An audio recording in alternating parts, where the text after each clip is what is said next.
Olá, meus queridos. Olá. Estou aqui com a Flávia, que é Notary Public aqui no Canadá, e hoje a gente vai falar um assunto muito perguntado pelo pessoal, Flávia. Como funciona uma procuração aqui no Canadá? E especificamente aqui em British Columbia, né? Quem precisa fazer, quando, quais situações? Vamos falar isso em detalhes. Roda a vinheta.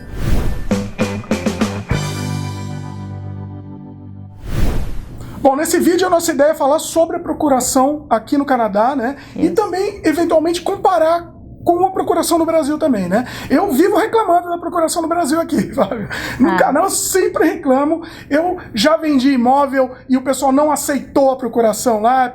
Eu tinha procuração irrestrita. A pessoa tem procuração irrestrita, mas a procuração não é irrestrita, né? Então, é mais ou menos irrestrita. E aí você precisa fazer uma outra específica para aquele imóvel e tal. E eu sempre reclamo disso. Aqui no Canadá é parecido? Como é que funciona? Não. Bom, é parecido porque também se chama procuração. Essa é a única semelhança. Se chama Power of Attorney aqui. Tá. Mas realmente funciona de uma maneira diferente do Brasil, mas eu acho que principalmente pela questão da burocracia no Brasil. Como a gente tem muito problema de fraude no Brasil, as pessoas são muito específicas com o que elas querem para ter certeza que estão protegendo quem deu aqueles poderes, né? E aí é esse o grande problema que a gente tem no Brasil. A gente dá uma procuração com plenos poderes e aí você vai ver que os plenos poderes não resolvem para nada. Você tem que ter poderes específicos para alguma coisa. E especificamente se você falar para esse banco, para essa agência com esse gerente, aí ele aceita. E para fazer tal coisa, né? Para vender aquele imóvel específico. Exatamente, senão não aceita. Então, aqui no Canadá não. Aqui funciona de uma maneira diferente. Graças a Deus, a gente não tem tanto problema aqui de fraude, então ninguém se preocupa tanto. Se preocupam, mas de uma maneira bem menor do que no Brasil. Então, aqui uma procuração que a gente faça de plenos poderes, de fato dá plenos poderes para todo mundo. Então, a gente usa isso como um instrumento de planejamento. Como faz parte da questão testamentária, onde a gente está pensando se aconteceu pior, o que a gente faz com relação ao testamento, a procuração pode ser usada como parte desse planejamento também. Na verdade, assim, é uma das formas. A gente pode usar a procuração de diversas formas, a procuração pode nos ajudar em diversas situações. Alguns exemplos são, primeiro, as pessoas, por exemplo, que estão aqui, mas aí vão viajar, às vezes. Aconteceu já comigo, meu marido ter precisar ficar 3 meses no Brasil por causa de um trabalho daqui, e aí eu precisava alguém aqui me ajudando com contas que estavam vencendo, renovar seguro. Sempre acontece, o seguro no carro tem que renovar exatamente no mês que eu não estou aqui.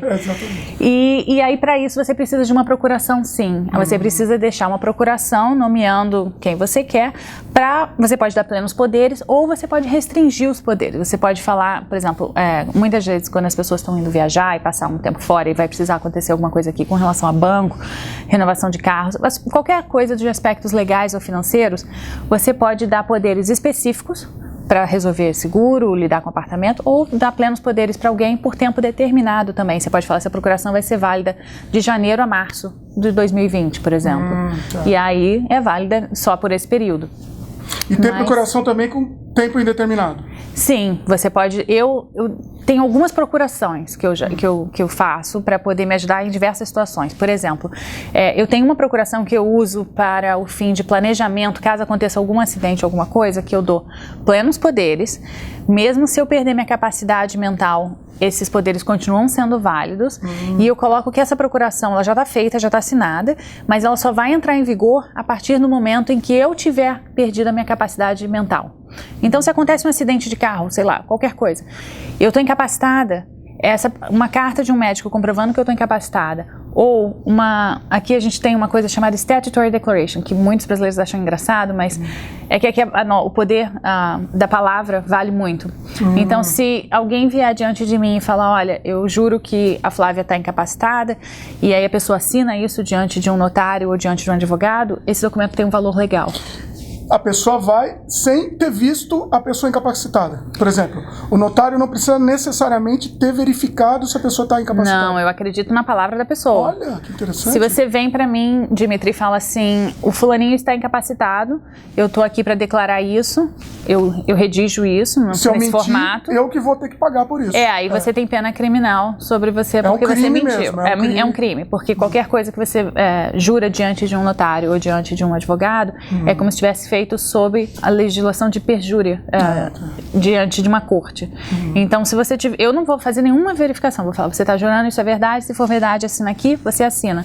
É só isso que importa para mim, a sua palavra. Olha, é inacreditável, isso acontece muito aqui no Canadá, né? Essa coisa da palavra mesmo. E funciona para várias coisas. Eu estou usando o exemplo como essa carta, no meu caso, pode ser usada junto com a minha procuração, ou isso, ou a carta de um médico dizendo que eu estou incapacitada, para poder alguém, numa minha situação de incapacidade, poder lidar com qualquer coisa que eu tenho com os aspectos legais ou financeiros. Para quem tem empresa, como eu tenho a minha empresa também, eu tenho uma outra procuração que eu deixo também para a empresa, porque no meu caso, para alguém poder assinar por mim na empresa, tem que ter a mesma qualificação profissional que eu tenho. Então eu tenho 2 colegas de profissão que elas assinam, elas têm autoridade para assinar por mim caso eu esteja indisponível. E aí eu coloquei por qualquer motivo, porque eu tive um acidente, porque eu estou viajando e de repente precisa de alguma coisa ser assinada. Então eu tenho uma procuração onde eu nomeio uma pessoa e uma outra ainda com uma alternativa, caso precise acontecer alguma coisa. Eu acho que qualquer pessoa que tem um negócio, é importante ter uma coisa dessa, porque num momento, às vezes, de aperto, você precisa que alguém assine alguma coisa para você, você tem esse documento em place. Então eu tenho essa procuração, a procuração de planejamento, e se eu acontecer de novo, que eu acho difícil, mas se acontecer alguma coisa de querer viajar e passar um tempo fora, alguma coisa assim, às vezes um mês e meio que seja, mas com alguma coisa pendente aqui no Canadá para resolver, às vezes de banco, eu deixo uma procuração específica por tempo limitado para alguém resolver essas coisas para mim. Olha só. Agora, essa é uma outra pergunta. A procuração no Brasil, você precisa renovar ela. Então, assim, eu vou dar o meu exemplo real, tá? Eu deixei com meus pais uma procuração irrestrita. Só que de tempos em tempos, não lembro quanto tempo, mas eles precisam ir para o cartório lá de novo. Eles só, não precisa eu ir junto, mas eles precisam lá e renovar essa procuração, senão ela não vale mais. Aqui é assim também? Não. Aqui a procuração a gente coloca que ela é válida por tempo indeterminado, e aí ela não vence nunca, você nunca precisa renovar. Ou se você colocar, como eu mencionei, de viagem, você coloca que ela é válida só por um tempo determinado, passou aquele tempo, aquela procuração não é válida mais para nada. Você precisa fazer uma nova. Mas ela, se for por tempo indeterminado, ela simplesmente não precisa ser renovada. Ela não expira nunca, ela não vence nunca. Você pode usar ela incondicionalmente. Se a pessoa precisar revogar uma procuração no Brasil, aqui no Canadá, ela é um pouco diferente do Brasil, porque na verdade a procuração você já foi dada, já está sendo usada, e agora você mudou de ideia por qualquer motivo e você quer cancelar essa procuração.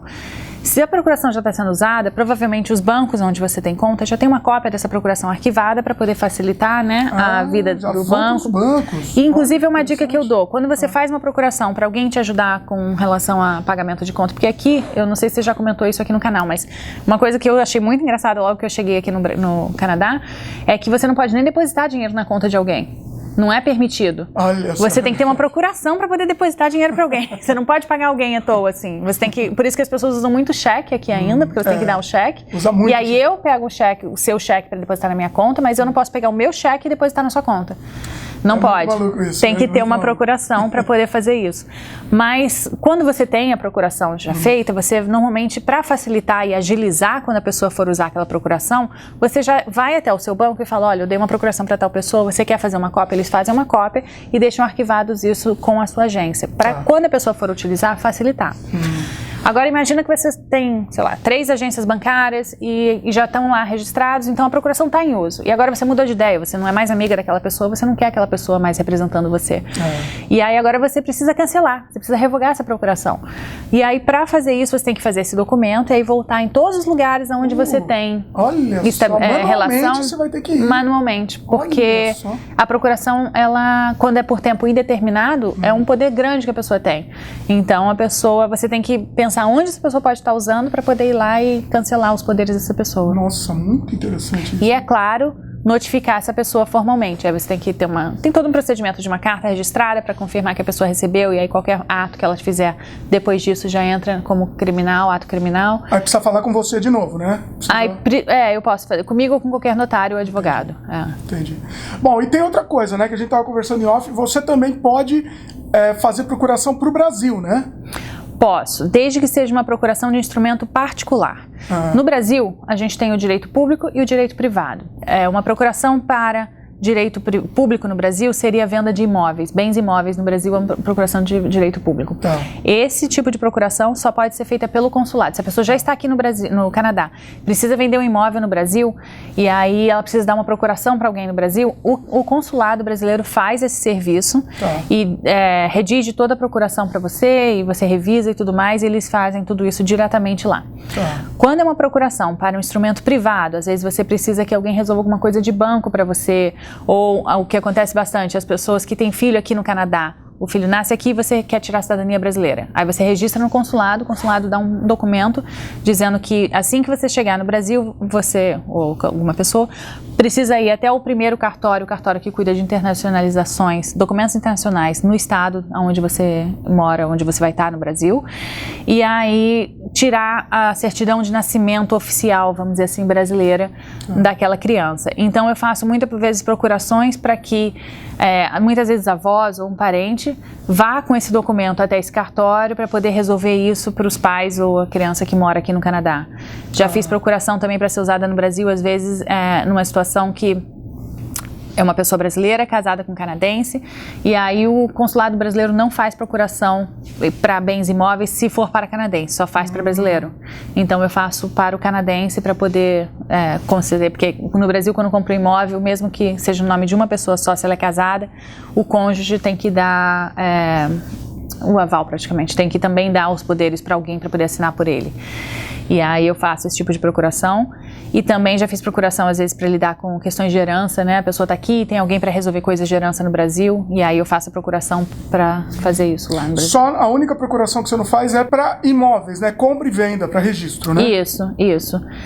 Porque aí essa procuração o consulado faz diretamente para todos os brasileiros. Entendi. Bom, e qual que é o processo? O que a pessoa precisa fazer para ter uma procuração? Eu faço normalmente 2 appointments com as pessoas. O primeiro pode ser pelo telefone ou pessoalmente, aonde eu vou perguntar uma série de coisas para entender qual a melhor procuração para fazer para aquela pessoa, pegar as informações básicas da pessoa, de quem ela está apontando, e a gente pode conversar melhor e explicar até para a gente chegar juntos à conclusão de qual vai ser o melhor documento para atender o que a pessoa precisa atingir. E aí depois eu mando um rascunho por e-mail, e aí o segundo appointment a gente marca para a pessoa vir aqui no meu escritório pessoalmente, e aí eu leio a procuração com a pessoa, explicando também como funciona, a pessoa assina, eu assino, eu mantenho uma cópia legal comigo, a pessoa leva o original para casa. Tá. E qual que é o custo?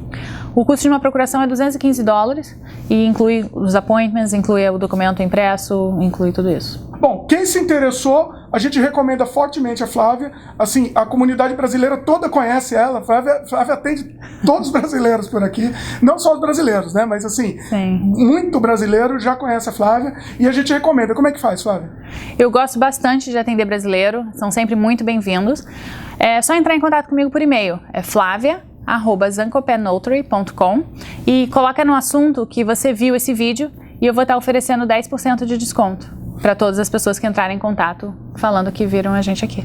Muito bom, a gente recomenda, os contatos estão aqui na tela e também na descrição do vídeo, vale a pena. Flávia vai voltar aqui falando sobre outros assuntos pertinentes ao Notary aqui no Canadá. Muitas informações, eu aprendi muito. Só com esse vídeo aqui, a quantidade de coisa que eu aprendi foi uma coisa impressionante. Assim. Tá sendo muito esclarecedor aqui pra gente. Flávia, queria agradecer mais uma vez. Obrigada a você pela oportunidade. Obrigada, gente. Fico aguardando o contato de vocês. Muito bom. Gostaram do vídeo? Dá um like pra gente, adicione os favoritos, comente, divulgue, se inscreva no nosso canal se ainda não se inscreveram, clique no sininho de notificação para sempre receber as novidades. Valeu e até a próxima.